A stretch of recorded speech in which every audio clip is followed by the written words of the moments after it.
Assalamualaikum warahmatullahi wabarakatuh. Saya Dinda Ayu Lestari dengan NPM 2307051018.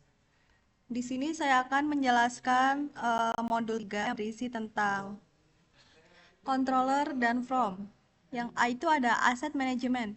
Asset management merupakan cara untuk mengelola dan menyediakan berbagai sumber daya seperti file CSS, JavaScript, gambar, dan file statis lainnya yang digunakan dalam proses pengembangan. Pada Laravel 10 terdapat folder yang digunakan sebagai aset manajemen yang terletak pada folder public. Yang pertama itu susunan folder. Biasanya untuk memanajemen aset dapat dilakukan dengan membuat sebuah folder seperti nama aset di dalam folder public dengan rincian sebagai berikut. Public name access CSS berisi file CSS. Public nama aset IMG berisi file image atau foto. Public name asset atau JS berisi file JavaScript.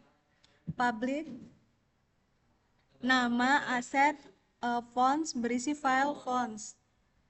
Yang kedua, untuk mengakses aset yang digunakan yang sudah dibuat pada folder tadi dapat menggunakan sintaks aset garis miring mg garis miring nama foto titik png.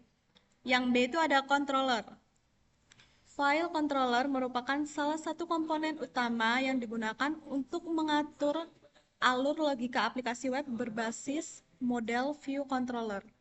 Controller bertanggung jawab untuk menerima permintaan dari pengguna, memprosesnya, dan mengirimkan respon yang sesuai. Dalam konteks Laravel 10, controller biasanya digunakan untuk mengelola tampilan dan logika bisnis dalam aplikasi web.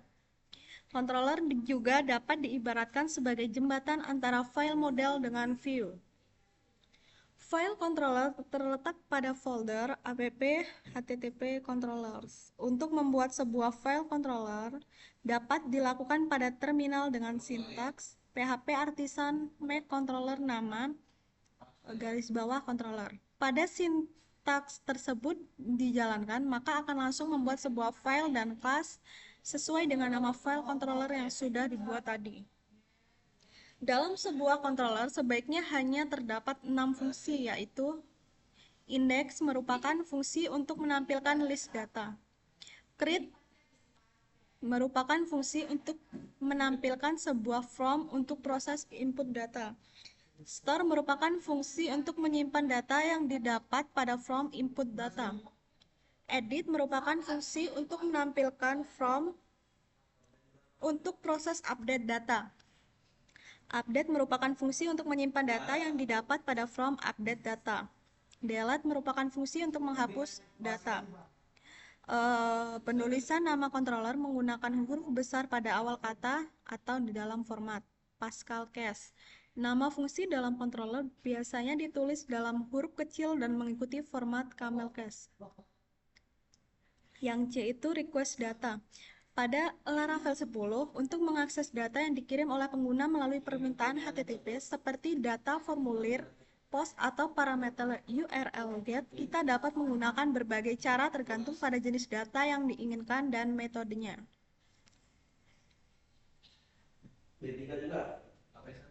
Yang D, dump variable. Dump variable merupakan sebuah fungsi yang digunakan untuk menampilkan nilai variabel atau data. Biasanya digunakan dalam proses debugging.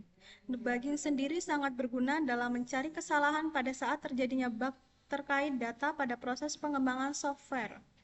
Pada bahasa pemrograman PHP dapat kita gunakan fungsi dan nama variabel.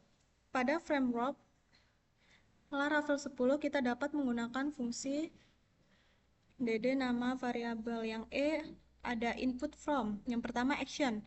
Action pada Laravel 10 dapat dilakukan dengan sintaks berikut. Silakan pastikan branch yang aktif adalah branch dev dan pastikan branch tersebut sudah terupdate dengan branch dev dari repositori GitHub. Buat branch baru berdasarkan branch dev dengan nama from controller.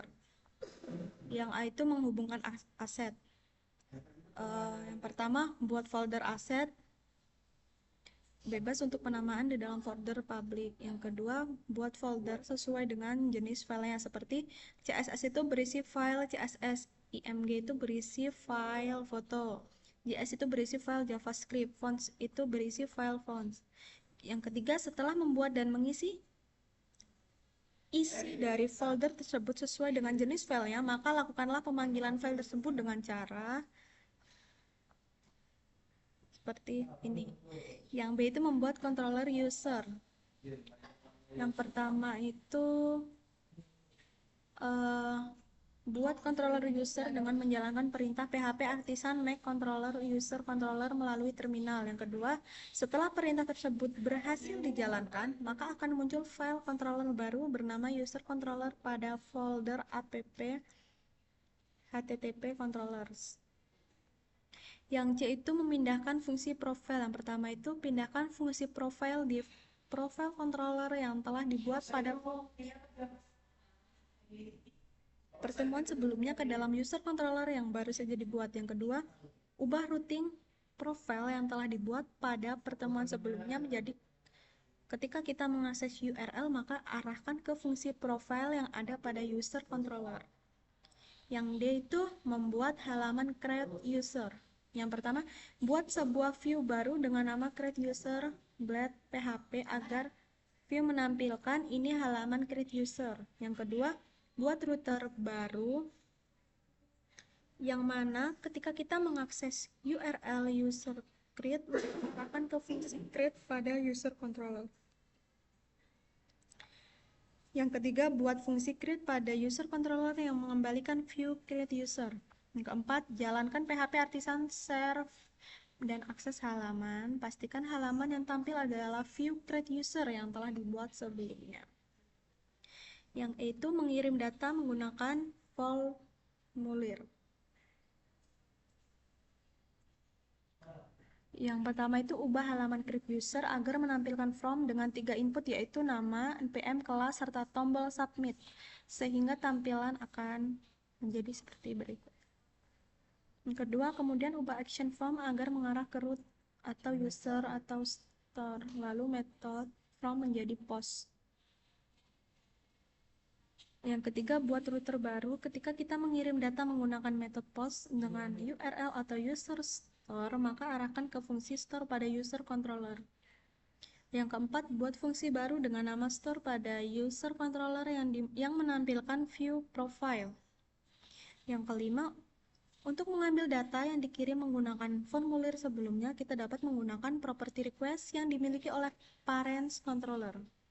Lakukan DD atau dump NB untuk melihat data yang dikirimkan melalui form. Menggunakan metode request yang dimiliki oleh controller untuk mengambil data dari form. Yang keenam, cobalah isi dan submit form yang telah dibuat. Yang F itu menampilkan data dari formulir. Yang pertama, hapus request all dan DD yang dibuat pada langkah sebelumnya. Yang kedua, tambahkan variabel data pada fungsi store yang isinya sama seperti fungsi profile. Yang ketiga, isi value pada variabel data dengan mengambil request yang dikirim dari formulir. Yang keempat, kirimkan data ke dalam view. Yang kelima, coba isi dan submit kembali formulir yang telah dibuat. Yang keenam, jika berhasil, maka data yang diisi pada formulir akan tampil pada halaman profile. Sekian yang dapat saya sampaikan. Assalamualaikum warahmatullahi wabarakatuh.